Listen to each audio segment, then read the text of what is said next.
My girlfriend uploaded the most brain-dead thing I'd ever seen in my life, and it detonated everything we had. I'm dead serious. It all kicked off last Tuesday. I was killing time on my phone during lunch when I spotted the post from my girlfriend, Jenna. It was one of those cheesy motivational graphics with a beach sunset. The caption, though, that's what punched me in the gut. Don't let your boyfriend keep you from meeting your husband. I just froze. 4 years together, sharing the apartment I'd had long before she ever showed up in this city. And this is what she broadcasts to the entire internet? I didn't overthink it. I fired off a comment. Best of luck finding him. Then I hopped over to my own profile, flipped my relationship status to single, and, for maximum impact, made sure to tag her mom, her dad, and her sister in the update. Her post vanished within minutes. My phone, on the other hand, turned into a war zone. First came the barrage of texts from her. A wall of question marks. Then, what the hell did you just do? Followed by, take it down. Right now. I left her on read. Next, her sister Chloe slid into my DMs. Mark, what is happening? Jenna's losing her mind over here. I sent Chloe a screenshot of the original post. Her response was a single word. Oh. Yeah. Oh. Her mom rang me twice. I let it roll to voicemail. I already knew what I'd hear. High-pitched hysteria, and I wasn't in the mood. I silenced my phone and tried to focus on the second half of my workday. But there was this icy ball of rage sitting in my chest. I knew walking through the door that evening was going to be brutal. I wasn't wrong. The moment I stepped inside my own apartment, she was planted in the center of the living room, arms folded tight, face swollen from crying, but now hardened into pure fury. You humiliated me in front of everyone, she spat. You managed that all by yourself? I answered, tossing my keys into the bowl by the door. I brushed past her toward the kitchen for a bottle of water. I wasn't about to have this fight with a dry throat. It was just a random quote. It wasn't about you, she shouted, trailing behind me. People don't post stuff like that when they're happy in a 4-year relationship, Jenna. What was I supposed to think? I said, cracking open the bottle. That you're out here treating me like a speed bump on your way to Mr. Right? While I'm the one paying rent. That's completely unfair. You know I'm not like that. I let out a short, bitter laugh. Your post literally announced to the world that I'm disposable. Obstacle eliminated. You're welcome. The tears started again, but this time they were angry tears, the kind that come with clenched fists. So that's it. 4 years gone because of one dumb repost? And you had to drag my family into it? My mom is having a meltdown. Perfect, I said, walking back to the living room and dropping onto the couch. She can help you pack. I grabbed the remote like the conversation was already over. I want you out by the end of the month. Everything about her shifted in an instant. Tears dried up. A cold, triumphant smirk crawled across her face. No, she said, calm as anything. I glanced up from the guide channel. Come again. I said no. I'm not going anywhere. I live here. My mail comes here. My name is on the lease. You can't just evict me, Mark. I have rights. She stood there looking insanely pleased with herself, like she'd just dropped a legal checkmate. She actually thought she could squat rent-free while auditioning replacements, probably bringing them back here, into my bed, while I footed the bill. That image lit something feral in my brain. We'll see about that, I said, voice low enough that it made her blink. She gave a little shrug, spun around, and marched into the bedroom, slamming the door so hard the walls shook. I sat there for a long time, TV flickering with nothing registering, and started mapping out a real strategy. This wasn't a breakup anymore. This was a siege. The days that followed were torture by domestic terrorism. 1 minute she'd be syrupy sweet. Babe, what do you want for dinner? The next she'd be blasting music at 2 a.m. on a work night. She started inviting friends over nonstop, loud, messy people who treated my place like a frat house. One evening I came home to find some dude named Todd. Punchable face, sockless loafers, lounging on my couch, drinking my beer, feet on my coffee table. I looked at him, looked at Jenna, and said, get him out. She rolled her eyes. Mark, relax. This is Todd. We're just chilling. I don't care if he's the second coming. Get him out of my apartment. Now, what followed was a screaming match for the ages. She ended it with, I can have whoever I want over. This is my home too. That was the exact wrong thing to say. The very next morning, I fired off a polite but deadly email to my landlord, Mr. Henderson, An old-school curmudgeon who'd owned the building since the dinosaurs and despised drama more than life itself. Subject line: quick lease clarification, app 4B. Hi, Mr. Henderson. Hope you're doing well.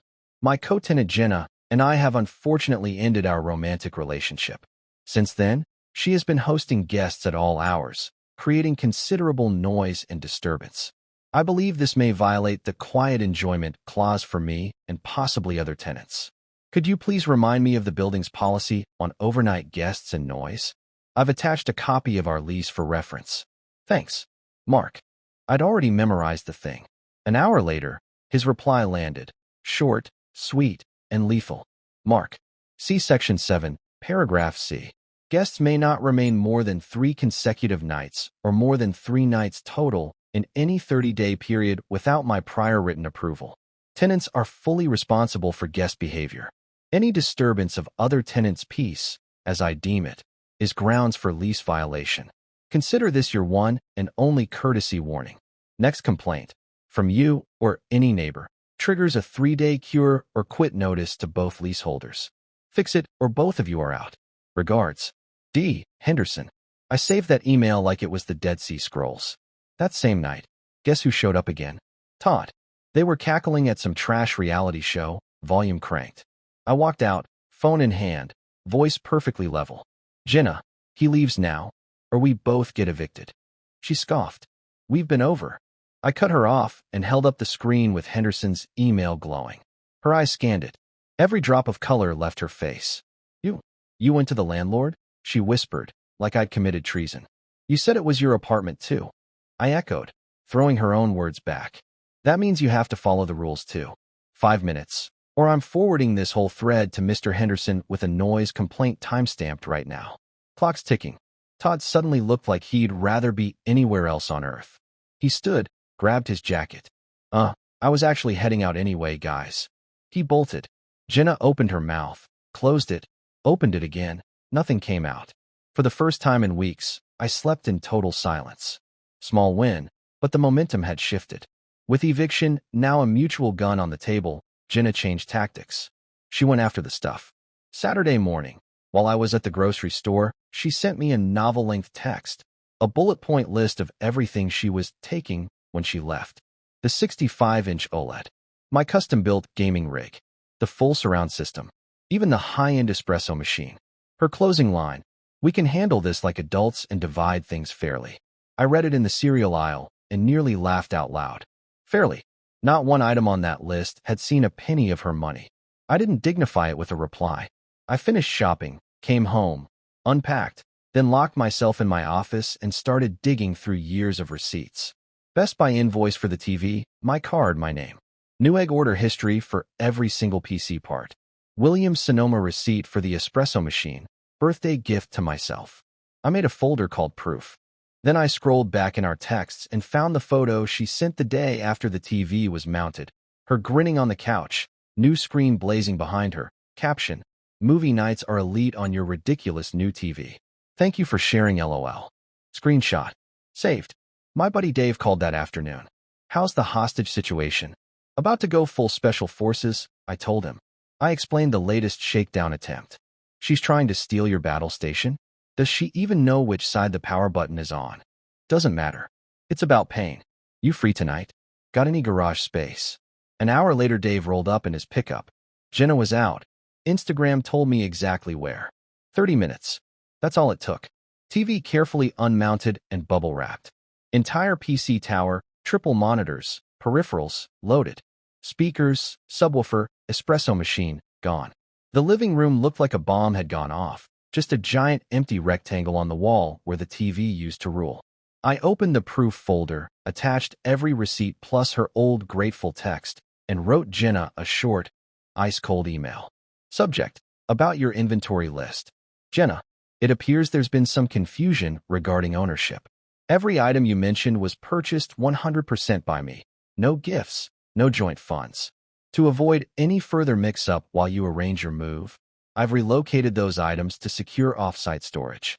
They'll be returned once you've fully vacated and surrendered your key. Best, Mark. Then I texted her, check your email. The reply was instantaneous. Phone started blowing up. I declined call after call. Texts poured in, screaming in all caps, typos everywhere. Where's my TV? I'm calling the cops. I sent one response. They're not yours. Police will love the receipts I just forwarded you. Radio silence after that. I sank into the couch, stared at the blank wall, and for the first time in weeks felt oxygen reach my lungs.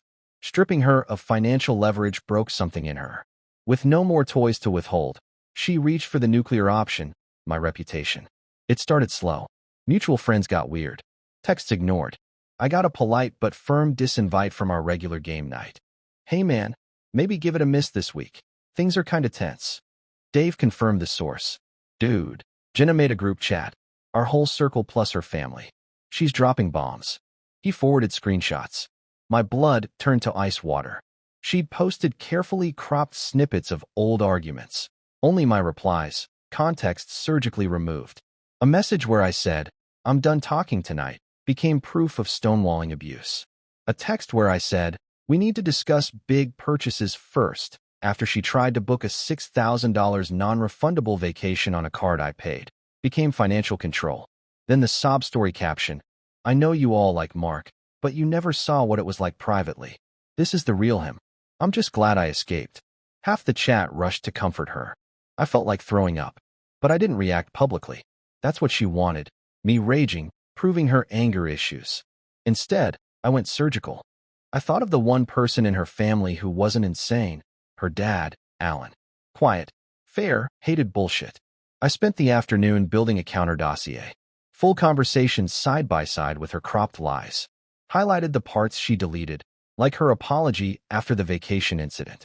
Like the 3 straight hours she'd texted me insults because I had to work late. And the ace up my sleeve. A voice memo I'd started recording a few nights earlier when she was screaming about the TV. One-party consent state. 30 seconds of her sounding like a banshee, calling me every name under the sun, threatening to ruin me. I put it all in a clean PDF, attached the audio, labeled sample of recent interaction, and wrote Alan a respectful but devastating email. Subject, a difficult matter concerning Jenna. Dear Alan, I'm truly sorry to involve you. I've always had a lot of respect for you. Jenna has begun circulating heavily edited text messages in a group chat with mutual friends, painting me as controlling and emotionally abusive. These are serious, reputation-destroying falsehoods. I've attached a document showing her cropped versions next to the complete conversations. You'll see the deliberate deception. I've also included a brief, recent audio recording from our apartment. It's unpleasant, but it's honest. I'm not asking you to choose sides, only to see the truth and, if possible, help your daughter stop before she causes permanent harm. Thank you. Mark. Sent at 6:05 p.m. 2 hours of silence. Then a text from an unknown number. This is Alan. I've reviewed everything. I'm handling it. I'm very sorry, Mark. 20 minutes later, the group chat imploded. Jenna posted, my dad is calling. What did you do, you psycho? Then immediately deleted it. A friend who still had my back began privately updating me. Jenna rage quit the chat. Chloe posted, everyone drop this now. I never learned exactly what Alan said to her. I don't need to. The smear campaign died overnight. Next day, 2 friends who'd ghosted me sent sheepish apology texts. I accepted. Trust was gone forever, but whatever. 3 days later, I came home to an empty apartment. Her stuff, gone. Key on the counter next to a note. I hate you. Most beautiful sentence I'd ever read. Life settled. I retrieved my electronics from Dave's garage, redecorated exactly how I wanted, and basked in silence. Months passed. Casual dating. Work. Real friends stayed. Fake ones faded. Jenna barely crossed my mind except as a cautionary tale. Then, roughly 6 months post-breakup, the universe delivered a late Christmas gift. Dave sent me an Instagram screenshot. Jenna, hand splayed, flashing an absurdly huge diamond. Fiancé, Todd, of all people. Caption, I said yes. Sometimes you have to leave the boy to find your king. Forever starts now. I almost pitted the poor bastard. Then the engagement content went into overdrive. Save the dates, venue reveals, mood boards. The party was booked at the Grove, an upscale downtown spot that costs a fortune. Something felt off. Todd sold cell phone plans and had roommates. Jenna was drowning in debt. Who was bankrolling this fantasy? Curiosity got me. I still had the email of the Grove's events manager, Maria, from a corporate party I'd planned years ago. I also found their public event packet online. Payment terms were brutal. 50% non-refundable deposit. Final 50% due 14 business days before the event, no exceptions. Failure to pay equals instant cancellation, no refunds. Party was 3 weeks out. A wicked little idea began to form. The night of the engagement party, photos started trickling onto stories. Jenna in a white mini dress, Todd looking like a kid playing dress-up, guests arriving. At 7:30 p.m., right as appetizers would be circulating, I opened a burner email and wrote Maria a short, polite note. Subject: heads up about tonight's private event, Jenna and Todd. Maria, former client here, just wanted to flag something that might save you headaches tonight. The bride-to-be has a track record of financial overextension and assuming partners will cover her expenses. I gently confirm the final payment has cleared.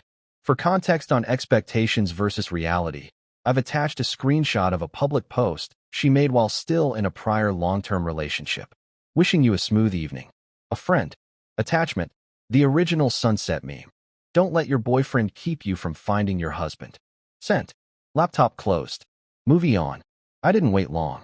An hour and a half later, Dave called, wheezing with laughter. One of his co-workers was a +1 and lived texting the meltdown. Maria read the email, got nervous, found Todd, quietly asked if final payment was settled. Todd thought Jenna's dad was taking care of everything. Maria found Jenna, asked for the $5,000 plus balance on the spot. Jenna thought Todd had paid it. Cue frantic whispering, then not so whispering. Todd tracked down Alan, who confirmed he'd given them a generous check, $2,000, not the full amount. He assumed 2 adults could cover their own party. Panic turned to shouting. Guests stared. Manager shut the bar and told the kitchen to stop service until someone paid. Todd finally snapped, called Jenna a manipulative, lying gold digger, reportedly hurled the empty ring box at her feet, and stormed out into the night. Party over. Guests filed out in awkward silence while Jenna stood abandoned in her white dress. Dave could barely get the words out through laughter. He left her at their own engagement party, bro. You can't make this up. I hung up, looked around my quiet, peaceful, Jenna-free apartment, and smiled for real. My final text to Dave. Guess she's still searching for that husband. Then I blocked her number, deleted the thread, and never looked back.